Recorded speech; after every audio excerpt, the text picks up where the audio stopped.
take offense to the chairman pointing out that all CEOs are corrupt because they're millionaires. You know, if you make a lot of money, you're corrupt. Yet it's bothering to me because, Mr. Chairman, you yourself have been very successful, rightfully so. Did mention my name, I think. And I think you got an all-time record here. You've made more misstatements in a shorter period of time than I have ever heard. Please correct me. Well, if I'm worth $8 million, excuse me. It's all public. Excuse me. Yeah, go ahead. All right. And you've been in office for 28 years, and you and your wife have immersed a wealth of over $8 million. And in fact, your quote on being wealthy and being a millionaire was, well, if you write a bestseller, you can be a millionaire too. If you can be a millionaire, why can't Mr. Schultz and other CEOs be millionaires and be honest too?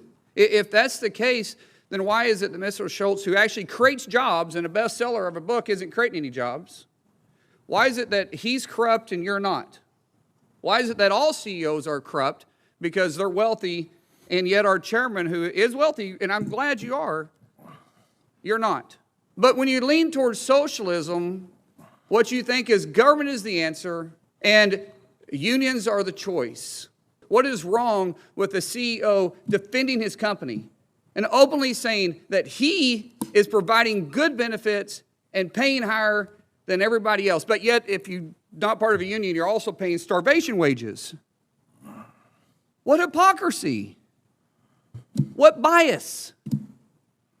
Chairman, you are chair of the Health, Education, Labor, and Pension Committee. We shouldn't have a biased approach. We should have what's best for America. Excuse me. Yes, sir. If I'm worth $8 million, that's good news to me.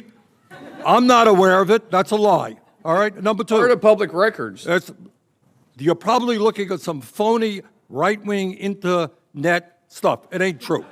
No. All right? You should read beyond that. It is not true. It's part of public records.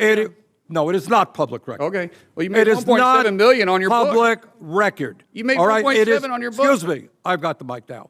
Number Did you two, not make the statement I have that if you want to the be a mic millionaire? now. I've got it. Did you not make that statement? You had your time.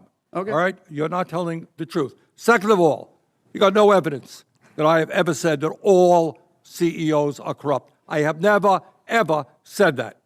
Probably not all, but every time you talk about CEOs, you do say that. Say it. Furthermore, what this hearing is about is whether or not you talk about being pro-union. Really, what this hearing is about is whether workers have the constitutional right to form a union.